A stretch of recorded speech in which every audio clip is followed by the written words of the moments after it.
Voilà, bonsoir à toutes, bonsoir à tous. Chose promise, chose faite.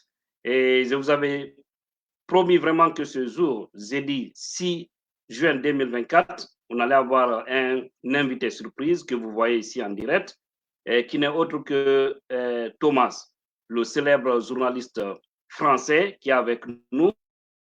Et Thomas qui va nous faire des révélations par rapport à ces carburants toxiques en Guinée, parce qu'aujourd'hui, il y a plein de gens qui se plaignent de ce côté, du fait que, franchement, le carburant est en train de causer un grand dégât. Vous savez, ce journaliste, on l'avait expulsé de la Guinée, souvenez-vous bien, quand il était allé pour vraiment faire des révélations par rapport à une maison achetée du côté de Texas, de l'ancien boss de la SONAP. Et voilà, aujourd'hui, il a un grand dossier pour nous. Et c'est pourquoi je souhaiterais que vous partagez vraiment cette vidéo parce qu'il s'agit de la Guinée. Et si un Français décide de sauver les Guinéens, nous devons vraiment l'accompagner pour qu'il nous dise qu'est-ce qui se passe exactement dans notre pays et que nous ne savons pas. Donc, c'est deux sujets aujourd'hui. Le premier, c'est par rapport à ces carburants toxiques en Guinée actuellement. Il va nous faire un déballage. Et le deuxième sujet ici, nous allons parler de la relation entre la Guinée et la France, parce que beaucoup pensent que les Français soutiennent les militaires guinéens, et c'est pourquoi jusque-là, Doumbouya n'arrive pas à bouger. Bonsoir, Monsieur Thomas. Bonsoir, et puis bonsoir à toutes et à tous, et puis merci de l'invitation. Merci. Et voilà, partagez, envoyez-nous des cœurs, envoyez-nous beaucoup de cœurs, parce que vous savez, nous sommes des fois sur restriction. Envoyez-nous vraiment des cœurs. On n'attend pas un grand nombre. Ceux qui vont suivre en direct pourront, après les autres pourront regarder en différé. Mais envoyez-nous des cœurs, envoyez-nous vraiment des cœurs. Et en deuxième partie, vous aurez aussi la chance de poser vos questions, toutes vos inquiétudes à M. Thomas. Je vais donner le numéro dès qu'on va finir la première partie. Monsieur Thomas, oui, aujourd'hui, vous avez des inquiétudes pour la Guinée et vous nous avez parlé de cette affaire de carburant. Actuellement, il y a plein de Guinéens qui se plaignent, mais qu'est-ce qui se passe réellement en Guinée-Conakry? Bon, alors effectivement, ça a de fortes chances d'être lié avec le marché de l'importation de carburant, puisque vous savez que la Guinée n'est pas un producteur de pétrole, vous savez mieux que moi. Et donc, les autorités guinéennes sont obligées d'importer les 70 millions de litres de carburant dont le pays a besoin chaque mois pour fonctionner. D'ailleurs, c'est sans doute plus que 70 millions. Et donc, ce qui se passe, c'est que les autorités guinéennes, hein, ça date de l'époque des anciens présidents, c'est avant Mamadi Doumbouya, ils concluent avec un trader, un négociant, qui est une entreprise privée, qui est chargé d'acheter le carburant sur les marchés mondiaux et de l'apporter en Guinée, moyennant une commission. Donc c'est la SONAP, hein, la Société nationale chargée des pétroles, qui est liée à la présidence de la République, qui conclut ce marché-là avec un négociant privé. Donc, quand Mamadi Doumbouya est arrivé, il y avait un contrat qui était passé avec Adax. On va en parler puisque c'était un négociant suisse en matière de carburant. Mamadi Doumbouya, avec l'ancien DG de la SONAP qui était Amadou Doumbouya, celui qui a acheté la maison à Katy au Texas, avaient changé de négociant. Ils avaient choisi un négociant qui s'appelle Sahara Group, qui est un négociant nigérian qui est basé dans les paradis fiscaux. Et le problème, c'est que Sahara Group avait surfacturé largement la commission qu'il percevait pour acheter le carburant sur les marchés mondiaux, puisque c'est un boulot de trader, ça veut dire on achète le carburant et puis on le fait livrer en Guinée. Voilà, c'est des grosses entreprises d'ailleurs qui n'opèrent pas qu'avec la Guinée, qui opèrent avec plein de pays africains. Donc, suite à tout ce qui s'était passé, au scandale de corruption, avec l'achat de la maison au Texas par Amadou Doumbouya et puis les surfacturations qui avaient été faites par Sahara Group, le marché avec Sahara Group arrivant à expiration fin avril de cette année, le président de la République, Mamadi Doumbouya, a décidé de changer de fournisseur de carburant. Ça s'est fait notamment sous l'impulsion de Papa Fofana, qui est Amadou Fofana, qui est le conseiller spécial, qui est un peu l'éminence grise du président, qui a repris la main sur le dossier pétrolier après l'éviction d'Amadou Doumbouya de la SONAP. Et donc, on a choisi un nouveau négociant. Normalement, ça se fait via un appel d'offres, puisque vous savez que le Code des marchés publics guinéens stipule que dès qu'on a un marché de plus de 150 millions de francs guinéens, on est obligé de passer un appel d'offres qui est public, avec plusieurs candidats qui peuvent déposer des candidatures, et puis on retient le meilleur. Sauf que là, il n'y a pas eu d'appel d'offres, ce qui est contraire à la loi guinéenne, alors que c'est un énorme marché. Hein. C'est 70 millions de litres par mois, c'est autour de 60 millions de dollars. Je vais parler en francs guinéens, ça fait à peu près un peu plus de 500 milliards de francs guinéens. Donc, c'était normal qu'on passe à marché public. Sauf que là, il n'y a pas eu de marché, ça a été donné de gré à gré à une entreprise suisse qui s'appelle Adax, qui est un négociant suisse en matière pétrolière et qui, depuis le début du mois de mai, est chargé d'importer tout le carburant qui arrive en Guinée. Donc, les premières cargaisons sont arrivées début mai au port de Conakry et c'est là qu'effectivement, il semble, moi je ne suis pas sur place puisque j'ai été expulsé de la Guinée en janvier, mais il semble que le carburant qui soit délivré à la pompe, hein, donc pas le carburant qui soit délivré au marché noir, le vrai carburant qui est délivré dans les stations Total, etc., soit de mauvaise qualité, empêche les moteurs de démarrer, casse les voitures. Il y a même des pêcheurs qui sont plaints qu'ils avaient de l'essence noirâtre, ce qui faisait qu'ils ne pouvaient plus faire débarrer leur pirogue et aller pêcher du poisson en mer. Donc, on peut se demander, mais est-ce que ce carburant de mauvaise qualité n'est pas dû au nouveau fournisseur, Adax, qui livre du carburant de mauvaise qualité? Et là, on a une petite piste de réflexion, c'est que en 2016, il y a eu un rapport d'une ONG suisse qui s'appelle Public Eye, qui a pointé Adax comme d'autres négociants suisses, notamment Trafigura, pour la mauvaise qualité et le carburant toxique qu'ils apportent aux pays d'Afrique.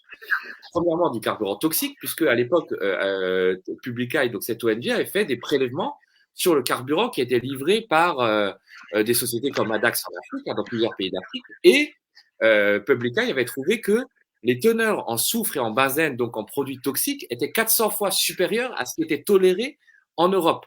C'est-à-dire que ces fournisseurs-là occidentaux et ces fournisseurs suisses, profitant de la faiblesse des normes locales en Afrique et profitant de la connivence et de la complicité des autorités locales, livraient du carburant toxique qui a un impact sur la santé des populations, puisque vous savez que le carburant qu'on met dans le moteur, il va être rejeté via les pots d'échappement par des particules fines.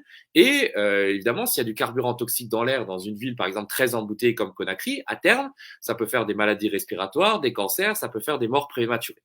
Et là, le deuxième point que cette ONG suisse avait pointé, notamment en accusant Adax, c'est qu'ils accusaient ces sociétés-là, ces négociants-là, d'apporter du carburant de mauvaise qualité, du carburant frelaté à dessein en Afrique, toujours en profitant de la faiblesse des normes. Adax, notamment, fabriquait dans des raffineries aux Pays-Bas du carburant de mauvaise qualité à dessein pour l'exporter en Afrique et donc maximiser son profit.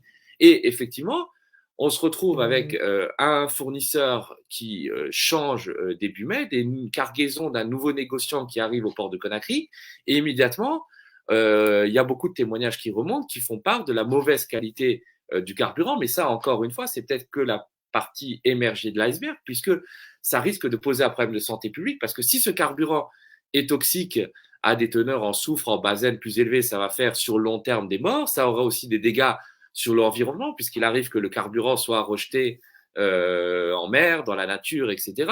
Donc, c'est un vrai problème de santé de santé publique, d'impact sur l'économie aussi, puisque si le carburant est de mauvaise qualité, si les moteurs cassent, ça va avoir un impact sur l'économie.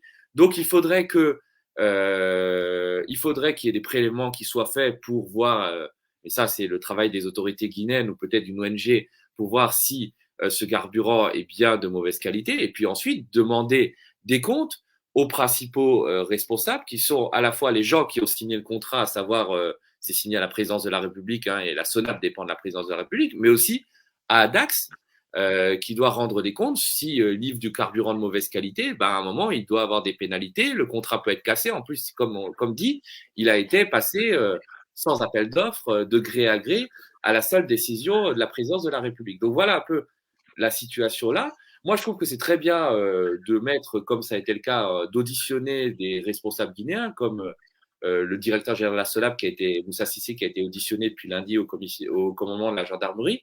Mais moi, j'ai toujours un problème avec ça. Ça veut dire que passe toujours entre les mailles du filet les responsables occidentaux, que là, en l'occurrence, c'est Adax, les businessmen qui se font plein d'argent en Afrique en contournant les règles, en empoisonnant les populations africaines, eux, ils sont jamais embêtés. Ils profitent de la faiblesse des régimes locaux, alors que c'est eux qui, au premier chef, devaient rendre des comptes. Et là, en l'occurrence... C'est une société française ou... C'est une société suisse. C'est une société suisse, oui. C'est une société suisse qui est dirigée, c'est intéressant, par un milliardaire franco-suisse qui s'appelle Jean-Claude Gandour, qui est quelqu'un qui a fait fortune dans le pétrole, qui a 75 ans maintenant, et qui a une immense collection d'œuvres d'art. Il a à peu près 600 millions d'euros d'œuvres d'art. D'ailleurs, il va ouvrir un musée à Caen, dans la ville de Caen, en France. Et c'est vrai qu'il a ses entrées dans le petit monde politique parisien. Et on a pu se demander si le fait que le régime de Mamadi Doumbouya choisisse Adax comme négociant exclusif pour l'importation de carburant en Guinée. Donc, c'est vraiment un énorme marché. C'est des commissions qui vont être versées à Adax par mois de 6 millions de dollars minimum. Donc, on est sur 50 milliards de francs guinéens. Eh bien, on a pu se demander si le choix de ce négociant n'était pas aussi dicté par la proximité entre la France et la junte de Mamadi Doumbouya, étant donné que même si Adax est une société suisse, son patron a la nationalité française et est très introduit dans le petit milieu politique parisien. Et c'est vrai que là, on y reviendra plus tard, mais la France récupère un certain nombre de marchés en Guinée. Donc c'est une société suisse qui est basée aussi en Suisse pour des raisons fiscales, parce que l'impôt en Suisse étant moins élevé que dans d'autres pays européens, mais qui a quand même des liens avec la France. Voilà. Ok, à la lumière de tout ce que vous venez de dire, quelle peut être la solution pour les autorités guinéennes? Parce qu'aujourd'hui, c'est les Guinéens qui sont en train de payer quand même le prix. Et ils auraient appris qu'il y a eu des hauts responsables qui ont été arrêtés, qui ont été déposés au niveau de, je crois bien, de la gendarmerie. Je ne sais pas quelle a été la suite, mais est-ce que ce n'est pas de tape à l'œil, comme toujours? Bah, comme dit, c'est-à-dire que en fait, dans cette histoire, il y a deux responsables. C'est-à-dire que, premièrement, il y a effectivement les gens qui ont signé le contrat et c'est la SONAP qui dépend directement de la présidence de la République. Le contrat d'importation du carburant a été validé par le président de la République en lui-même. Donc, si il doit s'en prendre à quelqu'un, il doit s'en prendre à lui-même. Et ensuite, le deuxième responsable, c'est la société qui fournit du carburant de mauvaise qualité. Et là, en l'occurrence, il faut pointer les responsables d'Adax.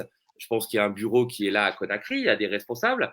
Il faut que les autorités guinéennes interrogent le fournisseur de carburant sur la qualité du carburant. J'ai appris qu'à un moment, le carburant était tellement de mauvaise qualité, tellement de problèmes qu'on a arrêté le dépotage, c'est-à-dire on a arrêté de vider le bateau d'Adax qui était venu à Conakry et qui déchargeait le carburant. Donc, il y a un véritable problème à ce niveau-là. Il faut demander à Adax de rendre des comptes et peut-être revoir le contrat.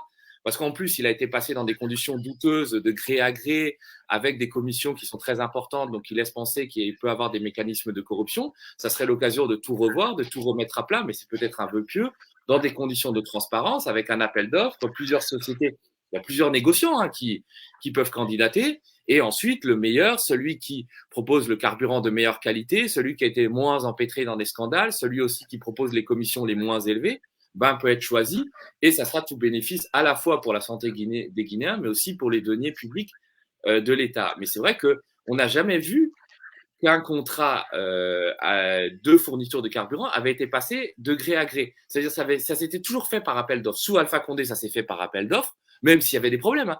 À l'arrivée de Mamadi Doumbouya, quand on a choisi Sahara Group, ça s'est fait sur appel d'offres.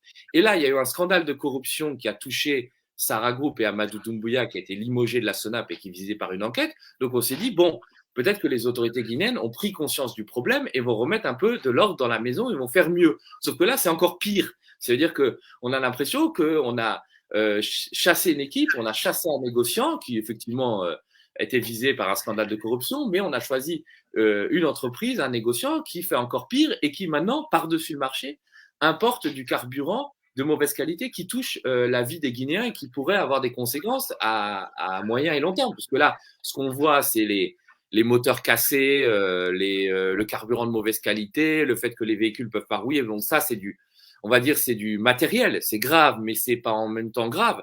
Par contre, si on livre du carburant toxique, à long terme, les Guinéens vont le respirer et ça va provoquer des maladies respiratoires. C'est-à-dire, par exemple, dans 10-15 ans, vous pourrez avoir des vagues de cancer qui vont amener des morts prématurées. Et ça sera dû au carburant frelaté qui a été livré et qui ensuite qui a été rejeté dans les pots d'échappement. Et ça, c'est quand même dramatique. Donc, effectivement, il y a eu des auditions de haut cadre de l'administration au niveau de la gendarmerie, mais tout ce qui a attrait à la question du carburant est décidé à la présidence de la République, puisque c'est un énorme marché, ça rapporte énormément d'argent, c'est un peu la caisse noire dans laquelle puise le régime de Mamadi Doumbouya, donc c'est la présidence de la République qui est en capacité de décider. D'ailleurs, Adax j'ai pu consulter un courrier confidentiel qu'ils ont envoyé le 22 mai dernier aux autorités guinéennes.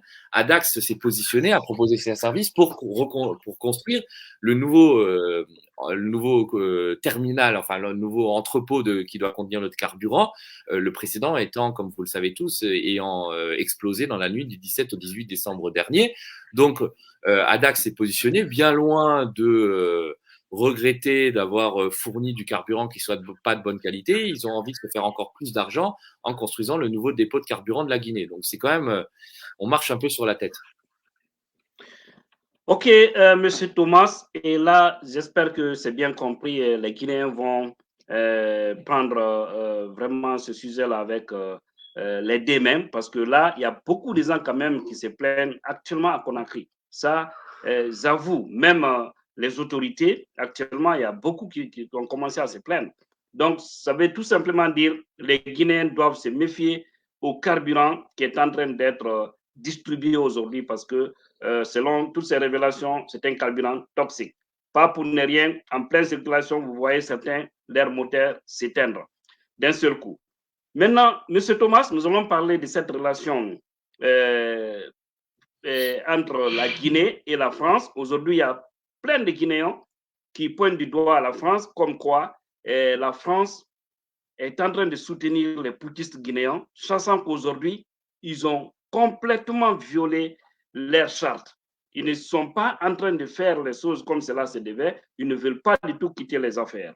Vous, en tant que Français, en tant que journaliste français, qu'est-ce que vous pouvez nous dire par rapport à toutes ces accusations?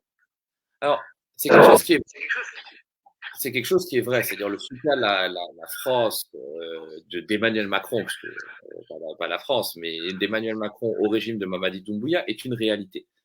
Vous savez mieux que moi l'histoire de votre pays, ça veut dire que la France a été mise à la porte en 1958, il y a eu le cordon a été coupé de manière nette, et c'est vrai que la France n'a pas eu autant d'influence en Guinée, en République de Guinée, qu'elle n'a eu dans d'autres anciennes colonies d'Afrique francophone où pendant des années, elle a décidé qui devait être président et quelle était la politique à conduire dans ces pays-là. Même à l'époque d'Alpha Condé, qui était très très critiquable et qui était un dictateur et qui était très proche entre guillemets au départ de la France, puisqu'il avait vécu en exil en France, il était membre de l'internationale socialiste de François Hollande. Il n'y a pas eu ce lien si fort. D'ailleurs, à la fin de son règne, Alpha Condé était plus proche des Turcs, des Russes, des Chinois qu'il ne l'était des Français qui n'avaient pas énormément d'intérêt économique en Guinée, un peu dans les mines, mais pas grand-chose. Et donc, à ce titre-là, la France a plutôt bien accueilli le coup d'État de Mamadi Doumbouya, étant donné que Alpha Condé s'était éloigné des positions françaises et que c'était pas un allié fort dans la région, contrairement à d'autres présidents comme Macky Sall, comme Alassane Ouattara, etc., etc. Et donc, effectivement, déjà, il y a quelque chose qui est lié au parcours de Mamadi Doumbouya. C'est quelqu'un qui a la nationalité française. C'est un ancien caporal-chef de la Légion étrangère, donc il a un parcours, il a un lien personnel avec la France.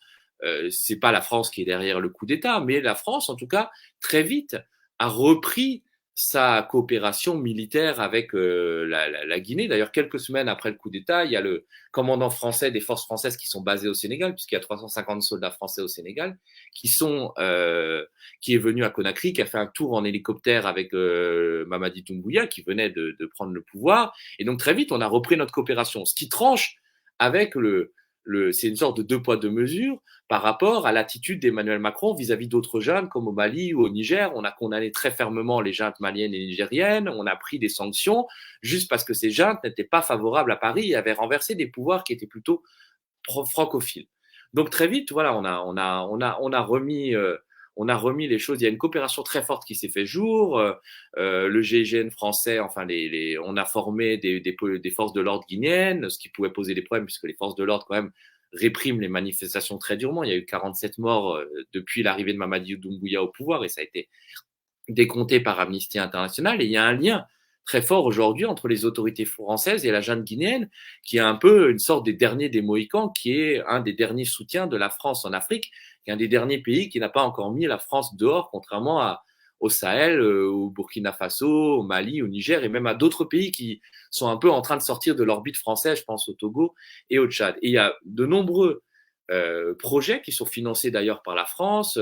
Il y a des antennes locales de la radio-télévision guinéenne qui est quand même une structure de propagande, une télévision publique, mais qui sert la propagande du régime qui vont être financées par la France, le tout construit par des entreprises françaises. Il y a des hôpitaux à Kindia, à l'Abbé, qui vont être construits par une entreprise française qui s'appelle Eiffage. Alors c'est très bien sur le papier, sauf que c'est sur financement français, avec un prêt qui va être accordé et la Guinée va devoir rembourser avec des taux d'intérêt. Donc il y a un soutien très très fort. Et moi, ça m'arrive d'aller au point presse du Quai d'Orsay, donc du ministère des Affaires étrangères, français, poser la question sur la conduite de la transition en Guinée. Et j'ai pu aller voir le porte-parole il y a une semaine et demie, 2 semaines, pour lui demander est-ce que la France condamnait les violations de la liberté de la presse et notamment le retrait de l'agrément et la fermeture des principaux médias privés du pays, FIM, Joma et Espace. Et la France n'arrive absolument pas à condamner ne serait-ce que ces violations de la liberté de la presse. On se prétend, nous, Français, être la patrie des droits de l'homme, alors qu'on n'est même pas capable de condamner la fermeture des médias privés, la répression dans les manifestations et le fait qu'il y avait une transition qui devait normalement se terminer fin 2024, mais qui va faire des prolongations et les élections vont sans doute être renvoyées au calendrier grec. Donc il y a un véritable soutien qui est là. La France revient en force économiquement comme elle n'est jamais revenue en force en Guinée avec plein de projets. J'ai parlé de cette histoire de la TNT qui va être faite par une entreprise française. J'ai parlé des hôpitaux, l'échangeur au niveau du Breca qui va être fait par l'entreprise française Le Duc. Dans les mines à Bokeh avec la construction de la raffinerie qui est dirigée par Fadi Wazni qui a la nationalité française et qui a racheté une usine dans le sud de la France. Donc la France est très très présente avec notamment un soutien affiché de l'ambassadeur Marc Fonbostier. Alors il va partir cet été, mais Marc Fonbostier qui est l'ambassadeur de France en Guinée depuis 2021 s'est montré très proche de Mamadi Doumbouya. C'est un ambassadeur qui a quand même eu un passé quand même assez compliqué. Il faut savoir qu'à l'époque où il était consul de France à Hong Kong, il avait été chassé de son poste de consul de France puisqu'il avait volé des bouteilles de vin dans une soirée. Il avait pris 2 bouteilles de vin très chères, $30, il les a mis dans son pantalon, il était sorti de la soirée, il s'était fait attraper et puis il avait été renvoyé de son poste. Et c'est ces gens-là qu'on nomme ambassadeur de France dans des pays africains, puisqu'il a été, avant d'être ambassadeur en Guinée, il a été ambassadeur au Togo, et puis là, il va devenir ambassadeur au Nigeria. Et c'est des gens qui ont soutenu, qui soutiennent le régime de Mamadi Doumbouya et le soutiennent économiquement. Les entreprises françaises se font plein d'argent sur des projets qui ne vont pas forcément servir aux Guinéens. Quand il s'agit de financer des antennes locales de la radio-télévision guinéenne, je ne suis pas sûr que ça serve la liberté de la presse, mais ça sert plutôt la propagande d'une dictature. Et donc la France se tait. Et elle a des intérêts en Guinée comme elle n'a pas eu des intérêts depuis très longtemps et depuis avant les indépendances. C'est-à-dire qu'il y a un vrai retour en force qui est surprenant parce que la France se désengage partout, la France se fait chasser de partout, la France perd de son influence de partout. Et en Guinée, elle revient en force en soutenant bec et ongle Mamadi Doumbouya et elle arrive à rien condamner. Ce qui est aussi s'inscrit dans le nouveau paradigme des relations entre la France et l'Afrique, où les chefs d'État africains, les autocrates africains, savent très bien utiliser du chantage et de la compétition entre les différentes puissances pour obtenir ce qu'ils veulent. C'est-à-dire qu'à un moment, Mamadi Doumbouya, quand la CEDEAO a fait des sanctions contre lui, quand les Français ont commencé à lui dire oui, mais tu devrais peut-être organiser la transition, on était en 2022, rendre le pouvoir au peuple, qu'est-ce qu'il a fait? Il est parti voir Assimi Goïta au Mali, il a commencé à parler d'un projet de fédération entre le Mali et la Guinée. Vous vous souvenez, il a envoyé des gens marcher de Conakry jusqu'à Bamako pour dire que nous, on est des peuples frères. Et bien sûr que le Mali et la Guinée sont des peuples frères, mais tout ça, c'était organisé pour dire à la France, si tu me soutiens pas et si tu me critiques, ben, tu vas voir, moi je vais aller voir Assimi Goïta, évidemment qui a des problèmes avec la France et qui était en train de chasser l'armée française du Mali et de se rapprocher de la Russie. Et ça, évidemment, la France n'aime pas. Et c'est comme ça que les dictateurs africains arrivent à faire chanter la France en disant que bah voilà, si demain vous ne nous soutenez pas, si demain vous me critiquez, vous dites que je dois organiser des élections ou que je tue des gens en manifestation, bah je vais aller voir la Turquie, la Russie, les Chinois et tout ça. Et donc ils arrivent très bien à faire. Et la France est à fond derrière Mamadi Doumbouya. Il passe sous silence toutes les violations des droits de l'homme et tous les problèmes démocratiques qui se passent en Guinée. Et moi je trouve ça proprement honteux. Merci, Monsieur Thomas. Et là, tout récemment, on a vu un émissaire de la France, l'émissaire du président euh, Mm. Emmanuel Macron, chargé des affaires Afrique, qui est allé à Conakry pour rencontrer le ministre des Affaires étrangères et pour chercher à savoir nous sommes à quel niveau par rapport au chronogramme suite à la transition guinéenne. Est-ce que vous trouvez cela démagogique ou c'est toujours de tape à l'œil? Non, mais de toute façon, il faut qu'on dise la vérité. La France n'a aucune intention, ne va faire aucunement pression pour que Mamadi Doumbouya rende le pouvoir. Ils sont bec et ongles derrière lui. Ils vont lui passer tout jusqu'à ce qu'à un moment, il décide d'organiser des élections. Mais ces élections seront comme au Tchad, une farce qui ne visera qu'à légitimer un putsch et un coup d'État et à maintenir Mamadi Doumbouya au pouvoir. C'est ça. Je veux dire, à un moment, à chaque fois que je pose la question aux autorités françaises, que ce soit sur la Guinée, sur le Tchad et tout ça, on me répond oui, oui, mais il y a un processus de transition en cours. Mais la transition, c'est pas ça. Une transition, c'est je prends le pouvoir, effectivement, et personne ne peut regretter Alpha Condé. Bon, je prends le pouvoir en militaire et je rends le pouvoir au peuple, j'organise des élections. C'est ce qui s'est passé. C'est ce qui s'est passé en 2010 avec Sékou Konaté, c'est ce qui s'est passé dans plein de pays d'Afrique, au Niger en 2011, ce qui s'est passé au Burkina après le renversement de Blaise Compaoré. Il y avait des militaires qui étaient au pouvoir et puis ils ont organisé des élections où ils ne se présentaient pas. Sauf que là, depuis la mort d'Idriss Déby et le remplacement par son fils, on a des transitions Noulouk où il y a des militaires qui prennent le pouvoir, qui promettent plein de choses qui ne tiennent pas et qui ensuite organisent des élections où ils sont eux-mêmes candidats et où ils vont utiliser l'appareil de l'État pour se faire lire. Donc en fait, c'est pas une vraie transition, c'est une trahison de tous les principes qui, normalement, des principes démocratiques, et c'est juste une sorte de farce qui vise à légitimer un pouvoir personnel et une prise de pouvoir par les armes. Donc la France, elle ne va jamais plaider pour qu'il y ait des élections libres et transparentes en Guinée où les membres de la junte ne se présenteraient pas. Elle va accompagner parce que Mamadi Doumbouya est leur homme. Jérémy Robert est parti, vous constatez, au même moment qui est le nouveau conseiller Afrique d'Emmanuel Macron qui a remplacé depuis plusieurs mois Franck Paris. Il est parti au même moment que la visite de Sergei Lavrov, le ministre des Affaires étrangères russe.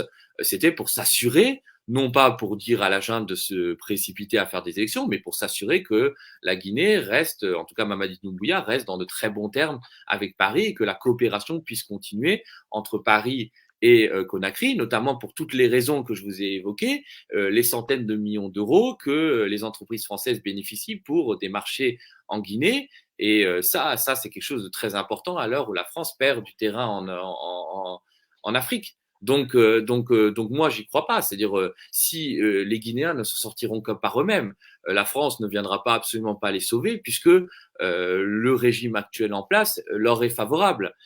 Donc, il faudra effectivement, ce sera aux Guinéens de se battre pour que les acquis démocratiques soient respectés. Mais en tout cas, la France n'interviendra nullement. Alors oui, on a des discours de façade en disant oui, oui, nous faisons des concertations pour que le chronogramme soit respecté. Mais je peux vous dire que derrière, à l'Élysée comme au voilà, on est très content que Mamadi Doumbouya soit au pouvoir et s'il a envie d'organiser les élections en 2030, il les organisera en 2030. Je veux dire, il y aura aucune pression et aucune sanction parce que c'est ça un moment qui se pose. Ça veut dire que quand on a des financements, parce qu'il y a des financements du Trésor français, de la Banque publique d'investissement, de l'Agence française de développement, il y a des dizaines et des dizaines de millions d'euros, on est à près de 300 millions d'euros de financement. À un moment, on suspend les financements. Quand vous avez une junte qui viole la liberté de la presse, qui réprime les manifestations, on suspend les financements et on dit on va reprendre le jour où vous organiserez des élections, il y aura un pouvoir démocratique. Sauf que ces financements sont débloqués, on ne sait pas à quoi ils sont utilisés. Est-ce qu'ils sont vraiment utilisés pour les projets qui sont avancés ou est-ce que ça sert à remplir les poches des dirigeants guinéens et aussi à remplir les poches des entreprises françaises? Mais il est très clair que ça ne va pas dans l'intérêt du peuple guinéen. Ok. Vous avez vu la question de cet auditeur affiché ici sur l'écran, je ne sais pas si vous voyez. Avez-vous Oui. des informations sur les projets du CNRD à Kassa? Kassa. Nous avons déjà. Oui, Oui, c'est une île, l'île de Kassa. Non, j'ai pas d'informations dessus. Je suis pas du tout. Okay.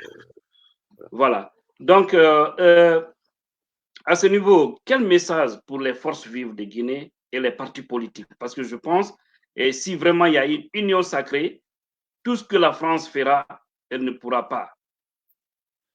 Alors, moi, je n'ai pas de message à délivrer. Moi, je suis journaliste français et comment dire, je me garderais bien de me mêler dans les affaires internes à la Guinée. J'ai pas forcément de message. Évidemment, si demain il y a, je veux dire, un changement, un soulèvement populaire, tout ça, la France ne pourra absolument rien faire. C'est ce qui s'est passé en 2014 quand Blaise Compaoré a été renversé. La France était l'ami depuis des décennies de Blaise Compaoré et la roue burkinabé en a décidé autrement. Et la France, malgré toute sa puissance et malgré tous ses liens avec Blaise Compaoré, n'a pas pu le sauver. Elle a juste pu le prendre en hélicoptère et le ramener en Côte d'Ivoire. Donc la France n'est plus en mesure de contenir des soulèvements populaires et tout ça. Mais ça, c'est au peuple de Guinée d'en décider et c'est au peuple de Guinée de décider ce qui est acceptable ou non. Moi, je suis journaliste, j'essaie simplement de poser les faits, de parler effectivement des mécanismes de corruption et de ces liens pas très honorables et pas très clairs entre la France et la Guinée avec toutes les problématiques de corruption, de montrer que quand il y a la moitié quasiment des Guinéens qui vit avec 1 euro par jour et qui tire le diable par la queue, eh ben, il y a aussi des entreprises françaises aidées par des régimes qui leur sont favorables, et le régime de Mamadi Doumbouya en est un, qui s'en mettent plein les poches sur le dos des Guinéens, et ça, c'est regrettable. Et c'est regrettable pour un pays comme la France qui se drape dans plein de principes et tout ça, et qui fait absolument tout le contraire en Afrique, mais c'est pas que le cas de la Guinée. Moi, ce que je constate dans mes reportages, mais pas que en Guinée, c'est qu'il y a l'émergence d'une vraie volonté de souveraineté populaire qui est très présente en Guinée et qui est très présente depuis 1958, mais qui est encore plus affirmée aujourd'hui, de volonté de reprendre son destin en main et de faire face à des puissances coloniales voilà, dont on ne veut plus. Ça peut être la France, mais ça peut être d'autres pays. Je pense à la Russie, à la Turquie et tout ça. Et je pense que moi, je suis admiratif de la force et la résilience du peuple guinéen qui a toujours su faire face aux différentes dictatures qui se sont succédées, aux différentes répressions. Vous savez mieux que moi tout ce qui s'est passé dans les années 2007, avec le massacre, après avec le massacre du Stade, sous Alpha Condé, et ce qui se passe aujourd'hui. Quand même, le prix du sang qui a été payé par le peuple guinéen pour sa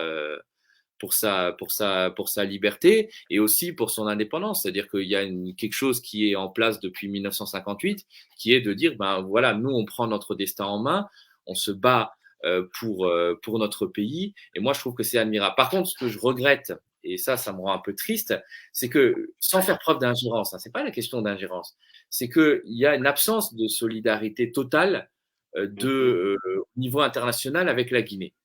Je ne vais pas parler de la Palestine parce que, bien sûr, c'est quelque chose de très grave. Il y a un génocide qui se passe et il faut le dénoncer. Mais quand on voit ce qui s'est, par exemple, passé au Sénégal, moi j'étais au Sénégal en février quand Macky Sall a voulu reporter l'élection présidentielle et s'octroyer une sorte de transition jusqu'en décembre. Il y a eu quand même au niveau du Sénégal une certaine solidarité internationale. Ça veut dire vous aviez des députés français, vous aviez des membres de la société civile d'autres pays africains qui disaient ben, il faut condamner le coup de force de Macky Sall. Nous, on est solidaires du peuple sénégalais qui est en lutte et qui est tué, dont les enfants sont tués et tout ça. Pour la Guinée, comme pour d'autres pays africains, je trouve que c'est beaucoup plus compliqué. On a l'impression que la Guinée, et c'est triste d'ailleurs, est un pays oublié et que ça n'intéresse personne. D'ailleurs, ça date pas d'aujourd'hui. C'est-à-dire qu'il y a très peu d'ONG qui se mobilisent, il y a très peu voilà, de voix à l'international qui disent, ben voilà, vous regardez, il y a un régime qui a fait un putsch, qui tue 47 manifestants, qui a tué des enfants de 8 et 14 ans par balle lors de manifestations. Pourquoi personne ne condamne ça à l'international? Et justement, le régime de Mamadi Doumbouya l'utilise pour aller toujours plus loin dans l'autoritaire et dans la répression. Quand vous avez quand même les 3 plus grands médias privés du pays qui sont fermés, ça devrait faire réagir. C'est comme si demain en France, on allait fermer TF1, M6 et Arte. Je pense qu'il y aurait une mobilisation à l'international pour dire, regardez, il y a des violations de la liberté de la presse. Et là, ça fait très, très peu réagir. Bon, vous avez RSF qui réagit, mais ça fait très, très peu réagir. Et donc, évidemment, comme il y a très peu de réactions et par ailleurs, il y a un silence de la communauté internationale, de la France, de l'Europe, enfin de toutes ces États ou ces instances supra-étatiques qui devraient normalement défendre la liberté de la presse, le président Doumbouya se dit je peux continuer comme l'an 40 et continuer à prendre un virage autoritaire. Et ça, je trouve que c'est regrettable. C'est pas du tout une question d'ingérence. Personne ne doit décider à la place du peuple guinéen. Il décidera très bien pour lui-même. C'est juste que à un moment, il y a un régime qui a pris un chemin qui est quand même en opposé aux valeurs qui devraient être celles défendues par nos puissances occidentales. Mais bon, visiblement, ça n'a pas l'air d'imprimer à Paris. Ok, et tous ceux qui souhaiteraient vraiment poser des questions à M. Thomas, c'est le numéro qui est affiché, c'est un numéro WhatsApp, vous pouvez appeler, c'est le 001 914 570 47 04. C'est affiché sur l'écran, vous pouvez appeler, je vais prendre au moins 3 ou 5 maximum, parce qu'il fait tard du côté de Paris. Et voilà, donc M. Thomas, et là, est-ce que vous croyez à la sincérité de Mamadi Doumbouya finalement? Parce que je vois que certains disent que du fait que jusque-là, il n'a rien dit, peut-être il va respecter sa parole et que le 31 décembre 2024, il va rendre le pouvoir certainement à un autre. On sait qu'il n'aura pas d'élection. Mais est-ce que tout ça, vous, en tant que journaliste, vous pouvez croire en cela? En fait, il y a un contexte, entre guillemets, régional, un contexte africain, et il y a un contexte national. Sur le contexte national, vous ignorez pas que, bon, de toute façon, en préalable à l'élection présidentielle, il y a une constitution qui doit être adoptée, qui doit être éventuellement soumise par référendum. Il y a des problèmes qui se posent sur la question du corps électoral, du recensement, tout ça. Donc, il y a beaucoup de comment dire, de préalables à cette élection présidentielle et ça semble un peu difficile de le tenir en peu de temps. Et ensuite, il y a, comment dire, un contexte africain qui est nouveau, en tout cas dans les anciennes colonies françaises, qui est que depuis 2021, ça c'est Emmanuel Macron qui a ouvert la boîte de Pandore, c'est-à-dire au Tchad, le président tchadien Idriss Déby est mort au front dans des circonstances jamais vraiment élucidées. Et au lieu de remettre le pouvoir au président de l'Assemblée nationale qui devait organiser des élections, Emmanuel Macron a avalisé le coup d'État du fils Déby. Il est même allé à N'Djamena pour les obsèques du père et a mis en place le fils, qui d'ailleurs a régné par le sang et par les armes pendant 2 ans en trucidant des centaines de manifestants et aujourd'hui vient de se faire élire avec la bénédiction de la France et Emmanuel Macron qui l'a félicité. Donc, la France a mis en place un nouveau paradigme qui est que, en fait, on peut se permettre de faire des coups d'État. Et tous les colonels, les commandants un peu ambitieux d'Afrique se sont mis à faire des coups d'État. Très vite, un mois plus tard, un mois après ce coup d'État au Tchad, vous avez eu le coup d'État d'Assimi Goïta au Mali. En septembre 2021, vous savez, vous avez eu le renversement d'Alpha Condé par Mamadi Doumbouya. Ensuite, vous avez eu ce qui s'est passé au Burkina Faso. Et ces gens-là, ils ne sont pas venus pour rendre le pouvoir au peuple. Puisqu'au Tchad, Mamad Déby n'a pas été obligé de rendre le pouvoir au peuple. Donc, ces gens-là sont venus pour prendre le pouvoir, pour s'éterniser le maximum, effectivement, en promettant des élections qui vont être bien obligées de finir par organiser un jour. Mais ça sera fait quand toutes les conditions seront réunies pour permettre l'élection de la personne qui les organise, à savoir le putschiste qui est actuellement au pouvoir. Et c'est vrai que ça fait, en tout cas au Guinée, ça fait très peur, puisque les élections ont souvent été des périodes de contestation, pas seulement par l'opposition, mais par la rue, de manifestations, avec des périodes de troubles. Donc évidemment, Mamadi Doumbouya doit avoir peur d'organiser ces élections. Il le fera que quand il sera assuré de les remporter sans qu'il y ait trop de troubles. Et c'est une situation qui est même sous-régionale. C'est-à-dire que si demain Mamadi Doumbouya veut faire des élections, vous allez avoir ses copains Assimi Goïta, Tiani, Traoré, qui sont pas dans le même camp, mais qui sont un peu dans la même situation que lui, qui vont lui dire attends, pourquoi tu organises des élections alors que chez nous, on a prolongé la transition de plusieurs années et on va continuer à régner sans être légitimé par le peuple. Et ça, c'est vraiment un nouveau paradigme qui a été instauré par la bêtise de la France, qui a soutenu bec et ongle la dynastie Déby et qui a permis que dans toute l'Afrique francophone, Afrique de l'Ouest et Afrique centrale, il y ait des coups d'État avec des présidents qui viennent au pouvoir pour des raisons plus ou moins nobles. Hein. On peut discuter de la légitimité ou pas du coup d'État de Mamadi Doumbouya, mais normalement, c'était ça devait être quelque chose de transitoire qui devait permettre l'organisation d'élections et puis on rend le pouvoir au peuple. Voilà, normalement ça fonctionne de cette manière. Mais là, on est plutôt dans la perpétuation d'un pouvoir personnel. Alors peut-être que je me trompe et puis j'espère me tromper, mais en tout cas, ça semble pas bien parti à l'heure qu'il est dans le contexte régional qui prévaut. Ok, Monsieur Thomas, là c'est vrai parce que vous voyez jusque-là, on n'a pas encore le projet de notre nouvelle constitution. De ce côté aussi, il y a un jeu du côté du CNT. Franchement, une grande manipulation est en train d'être dessinée de ce côté. Avez-vous un message aussi par rapport à ça? Parce qu'aucun pays ne peut quand même fonctionner sans une constitution. Et là, ils avaient promis depuis le mois d'avril, ça c'est déjà passé, il n'y a rien. Est-ce que ce n'est pas un système machiavéliste aussi qu'ils veulent mettre en place? Alors moi, je pense qu'il y a des Québécois. Je vais vous dire qu'il n'y a pas qu'en Guinée qu'il y a des problèmes démocratiques. En France aussi, on a des problèmes démocratiques. Mais effectivement, ça, tout ce que j'ai dit, ça peut laisser tendre à penser qu'il n'y ait pas une volonté immédiate d'organiser des élections et qu'il y ait une volonté de se maintenir au pouvoir et d'utiliser certains artifices qui ne sont pas d'ailleurs que utilisés en Guinée, qui sont utilisés ailleurs en Afrique, dans d'autres régimes, de repousser au maximum les élections pour perpétuer un pouvoir. On a vu aussi, par exemple, qu'au Togo, on était capable de modifier la constitution pour permettre que le président soit plus élu par le peuple avec les éventuelles contestations qui pouvaient en découler, mais soit élu par des députés qui lui sont acquis, puisque le Parlement togolais est majoritairement composé de membres du parti au pouvoir, du parti de Faure Gnassingbé. Donc, on peut avoir des artifices qui sont faits tendant à supprimer l'élection présidentielle. Vous voyez que, par exemple, au Sahel, vous avez tout un mouvement qui dit pas d'élection avant 10 ans, on en revient au régime du parti unique, on interdit les partis comme au Mali. Peut-être que demain, les partis politiques seront interdits en Guinée. Peut-être que ça sera la nouvelle étape. Mais effectivement, la situation n'augure rien de bon. Et encore une fois, j'en reviens à ça, c'est-à-dire vous avez la France derrière qui sait très bien que Mamadi Doumbouya va pas organiser des élections en décembre 2024 et que le jour où elle organisera des élections, ça sera pour garder le pouvoir et légitimer son pouvoir à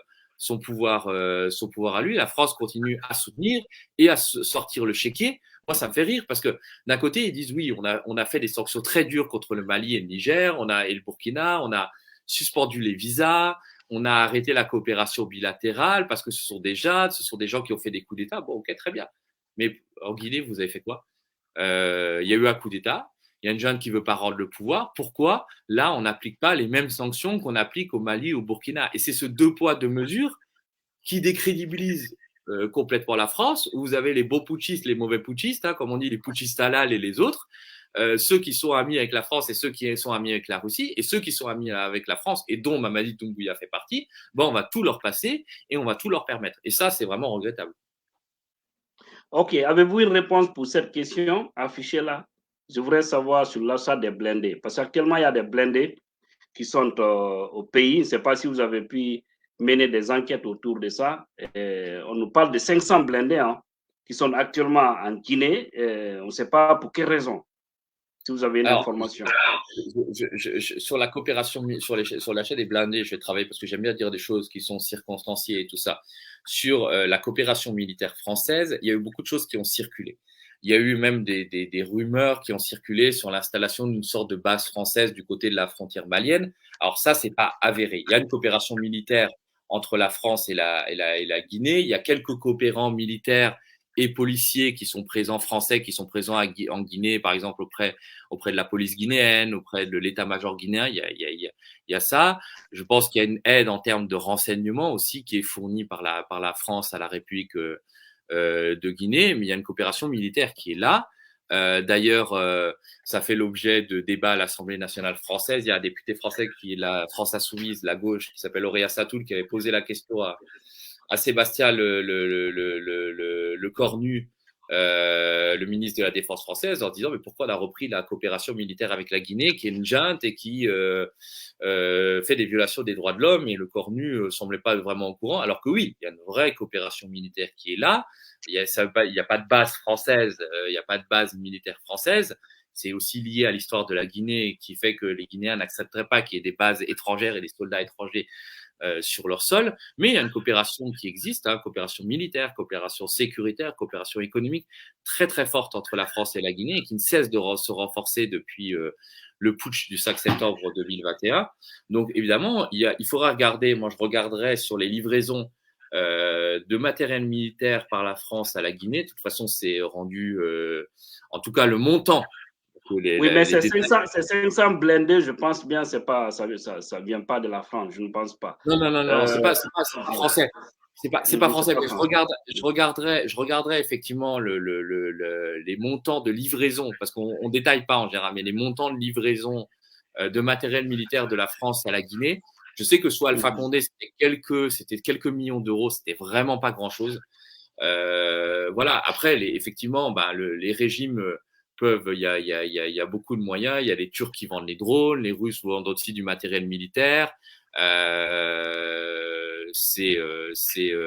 y a des moyens de s'approvisionner un armement qui passe pas forcément par la France, parce que déjà la France, il y a des journalistes, il y a une société civile qui surveille un peu, même si c'est pas simple. En Turquie ou en Russie, on peut s'approvisionner comme on veut sans avoir de problème. Donc je regarderai en parlant des blindés. C'est des blindés de l'armée ou c'est des blindés qui sont aux forces de l'ordre? En tout cas, c'était au camp Alpha Yaya. C'est de là ils ont envoyé. Voilà, c'est au camp. Mais il paraîtrait qu'ils cherchaient même des gens qui pouvaient les conduire. Et franchement, il y a une grande manipulation en Guinée. Parce que ces gens-là, ils ne veulent pas quitter. Enfin, je veux dire, par exemple, la France a fourni des blindés. Une société française qui s'appelle Arcus a fourni des blindés à la gendarmerie sénégalaise. Ces blindés qui étaient utilisés pour réprimer les manifestations au Sénégal à l'époque de Macky Sall, avec tous les morts qu'il y a eu. Et puis, il y avait une autre entreprise française qui s'appelle Alcetex qui avait fourni vous savez, les gaz lacrymogènes et les munitions de LBD à la gendarmerie sénégalaise qui les utilisait pour tirer et réprimer les manifestants. Donc, la France n'est jamais la dernière à fournir des armes pour la répression. Je regarderai ce qui a été fait pour la Guinée, aussi bien du côté militaire, hein, matériel militaire, que du soutien aux forces de l'ordre. Je sais qu'il y a des formations qui ont été délivrées par la gendarmerie française, ça c'est clair, aux forces de l'ordre guinéennes, après le putsch, et ce qui pose un problème puisque ces forces de l'ordre sont accusées de répression dans les manifestations. Ok, et nous avons un premier auditeur qu'on va prendre en direct. Bonsoir, monsieur. Bonsoir, monsieur. Comment allez-vous, monsieur Tiken? Oui, ça va. Vous nous appelez d'où et vous vous appelez comment? On vous appelle de New York et le nom c'est Mohamed. Ok, Paris. ok. Quelle est votre question?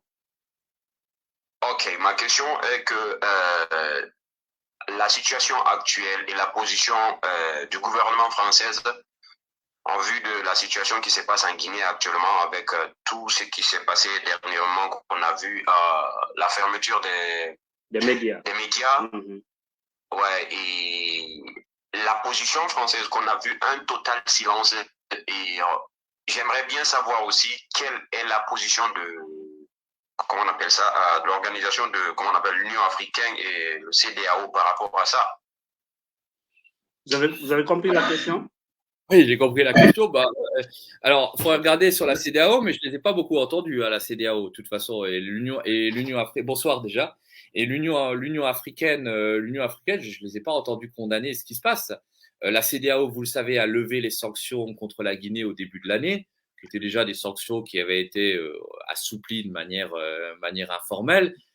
Et de toute façon, à mon avis, il ne faut pas attendre grand-chose de la CEDEAO et de l'Union africaine, qui sont une sorte de club de dictateurs qui se serrent les coudes. Et la CEDEAO a montré à quel point elle pouvait, elle aussi, faire du deux poids, deux mesures avec les différents pays africains en fonction de ses intérêts et parfois des intérêts de la France. Elle a été très dure vis-à-vis du Niger, mais on ne l'a pas entendu sur la volonté de Macky Sall de rester au pouvoir ou sur le coup d'État constitutionnel que vient de faire Faure Gnassingbé au Togo en changeant la constitution et en se faisant élire par les députés. Donc je pense que malheureusement de ce côté-là, il n'y a pas grand-chose à attendre.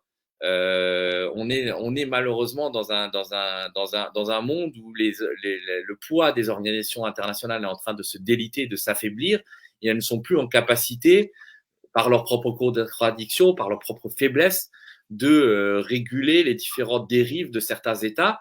Et ça se voit particulièrement en Afrique où la CEDEAO a absolument plus aucune crédibilité, ça c'est clair. Ok, nous avons un autre auditeur et nous allons lui... Allô, bonsoir. Allô, bonsoir, monsieur Tidjane. Oui, vous nous appelez... Bonsoir, monsieur Thomas. Bonsoir. Vous nous appelez d'où et quelle est votre question? Voilà, je vous appelle depuis Berlin et mon nom c'est monsieur Baldé. En fait, ma question porte, j'ai beaucoup entendu de la part de monsieur Thomas de parler de la liberté de la presse. Vous savez, la situation actuelle de la Guinée et celle de vous, la politique française, et nous, la jeunesse d'aujourd'hui, on est tellement consciente du fait que cette politique étrangère que la France est en train de développer en Afrique, c'est des conséquences néfastes dans le futur. Ma question est de savoir, j'ai une question pour M. Thomas, étant journaliste français. Oui, allez-y. Quel est le conseil que vous allez donner aux journalistes guinéens pour se battre contre l'injustice vis-à-vis de la liberté de la presse? Et est-ce que les députés français peuvent bloquer la politique de Macron face à cette politique étrangère néfaste pour le peuple africain? Alors, oui, alors il y a deux questions. Merci beaucoup pour vos questions. C'est très intéressant. La première, c'est que déjà, je tiens à saluer le professionnalisme, le courage de la presse guinéenne.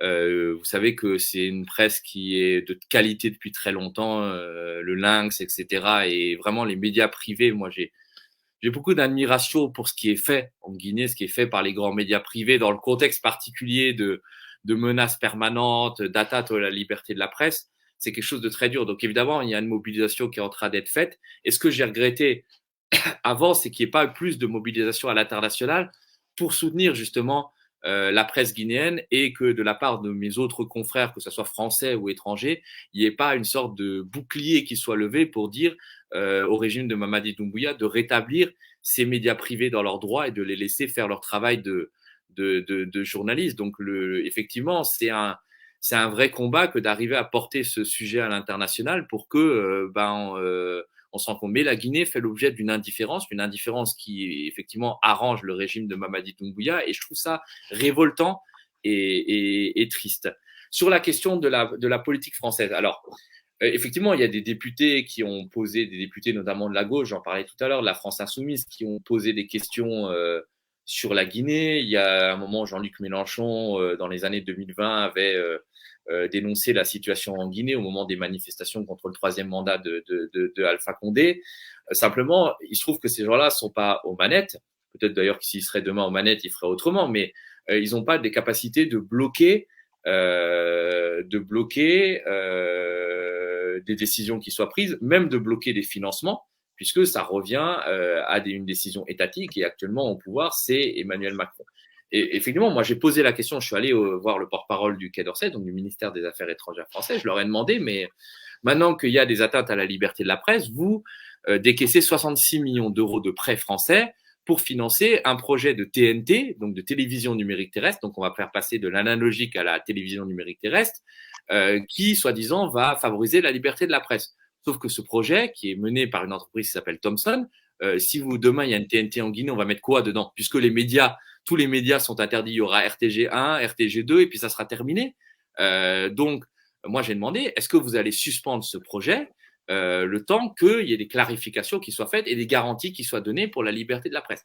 Pas de réponse de ce côté-là. Donc évidemment, peut-être qu'il y aura des pressions, peut-être qu'il y aura une pression, une question d'un député français, mais ça reste des membres de l'opposition qui ne sont pas aux manettes et qui n'ont pas le pouvoir d'arrêter, de bloquer les différents financements qui sont accordés aujourd'hui par l'État français à la République de Guinée, qui, je rappelle, ne sont pas des dons, ce sont des prêts avec des remboursements qui vont intervenir avec des taux d'intérêt. Il faut quand même se rendre compte, par exemple, j'ai pris la dernière fois l'exemple du prêt qui va être accordé par la France pour construire les hôpitaux, notamment à Kindia et à Alabé. Donc, bon, très bien, on construit des hôpitaux, c'est une entreprise française qui a lâché. La France va prêter 98 millions d'euros, donc ça fait à peu près 900 milliards de francs guinéens.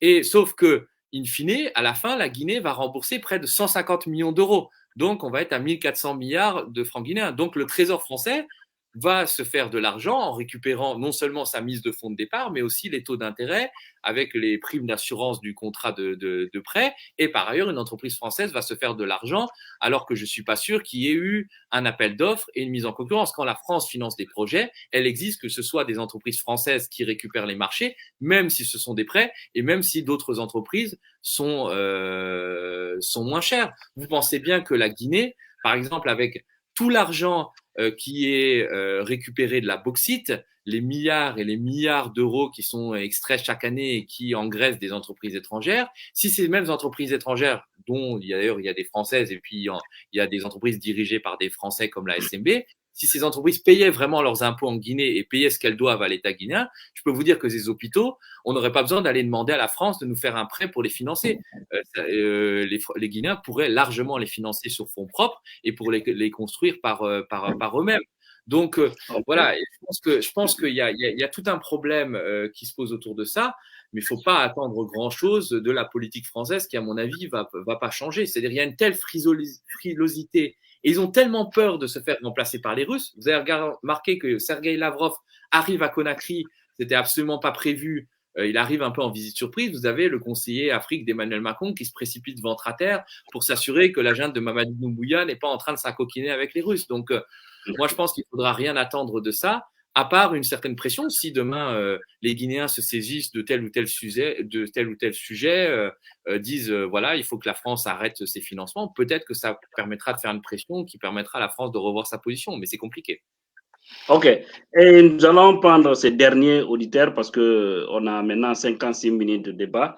Voilà. Mais bien avant cet auditeur qui nous appelle en direct, il y a la question de ce monsieur, mais je pense que M. Thomas n'est pas mieux placé pour répondre à cette question. Il dit quelle solution avez-vous pour empêcher la junte de confisquer le pouvoir en Guinée? Je pense que ça dépend de nous les Guinéens. Il faut qu'on s'organise.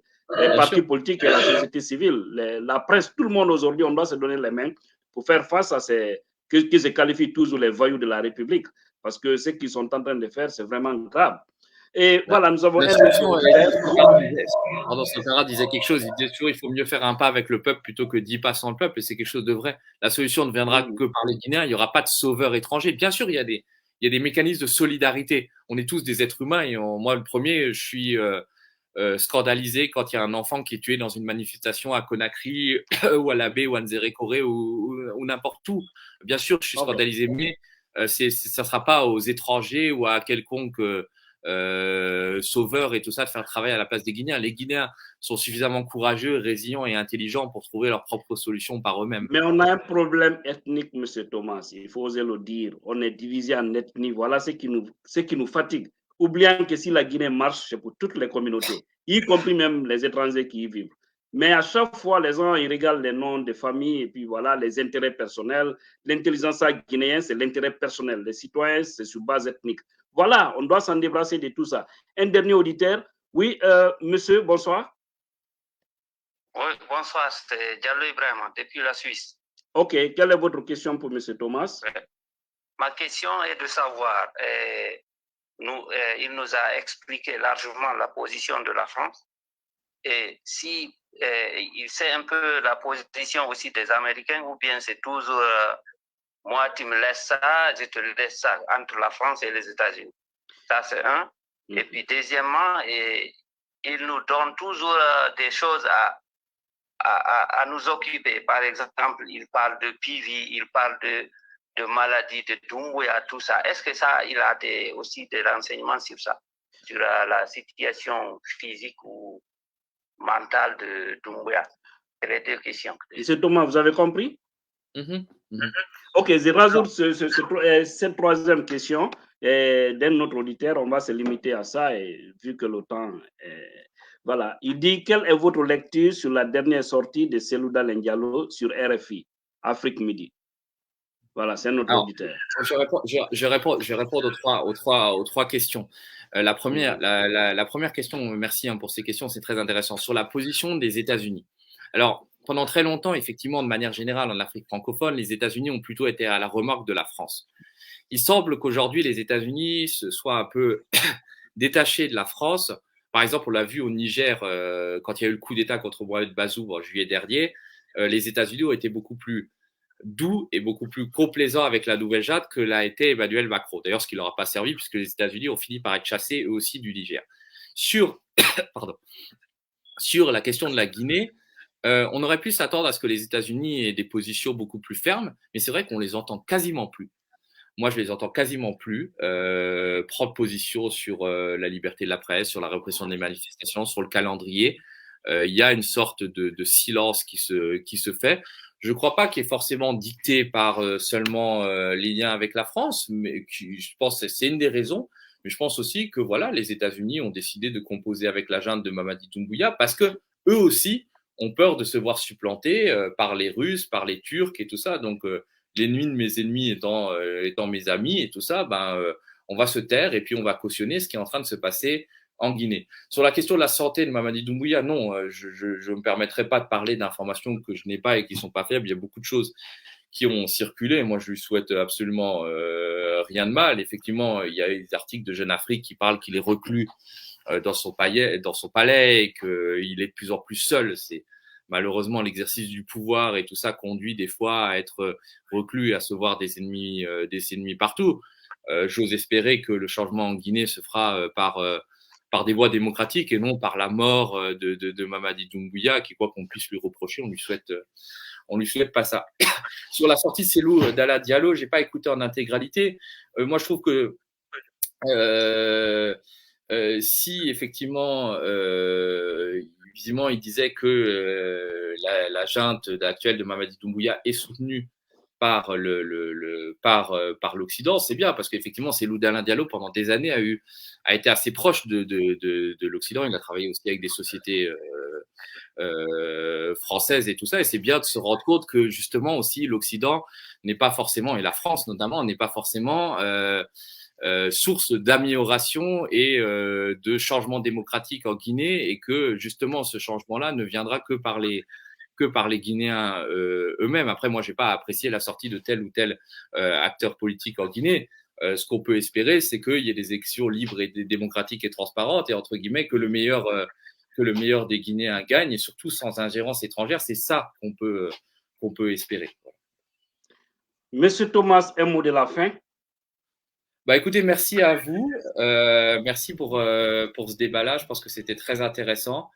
Moi, je suis assez triste de ne pas pouvoir revenir en Guinée parce que quand même, j'ai été expulsé 2 fois, une fois sous Alpha Condé et puis une fois sous Mamadi Doumbouya. J'espère revenir parce que quand même, c'est un très beau pays et puis c'est un très grand peuple. Je pense que nous, en tant que Français, on a beaucoup à apprendre du courage du peuple guinéen qui quand même pendant des années, c'est quand même un des rares peuples en Afrique de l'Ouest qui s'est toujours soulevé contre ses oppresseurs en perdant tout ce qui s'est passé au stade, tout ce qui s'est passé sous Lansana Conté, tout ce qui s'est passé sous Alpha Condé, tout ce qui se passe maintenant. Moi, je suis admiratif du courage du peuple guinéen qui seul, sans armes, sans jamais avoir fait de rébellion armée ou quasiment pas. C'est-à-dire, c'est quand même remarquable dans l'histoire de l'Afrique. C'est-à-dire, vous avez su quand même mettre en place des mécanismes de résistance, de soulèvement populaire qui sont je pense qu'ils doivent nous inspirer aussi dans nos luttes, puisqu'on a des problèmes aussi démocratiques en France. Vous savez qu'on a la menace d'arrivée de l'extrême droite au pouvoir en 2027. Là,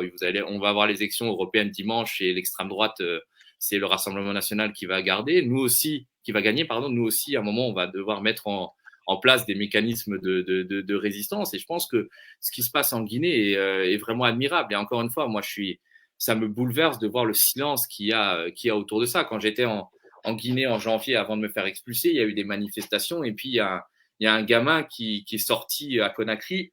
Sa mère l'avait envoyé acheter du savon et puis il s'est pris une balle des forces de l'ordre et il est mort. C'est quand même dramatique qu'aujourd'hui, il y a des jeunes qui perdent leur vie pour un bout de savon, et qu'on soit français, guinéen, turc, mongol, ouzbek et tout ça, on peut être que ému par ce qui se passe en Guinée et par la mort d'innocents, et espérer qu'un jour, il n'y ait plus aucun Guinéen qui meurt pour la liberté, et que vous ayez cette liberté-là. Et c'est tout ce que je vous souhaite après tant et tant de combats. Merci, Monsieur Thomas. Et mes portes sont largement ouvertes pour vous. À tout moment, vous pouvez venir. Merci. À bientôt. À bientôt. Au revoir. Ouais. Merci à tout le monde et partagez au maximum possible, mes chers abonnés. À bientôt.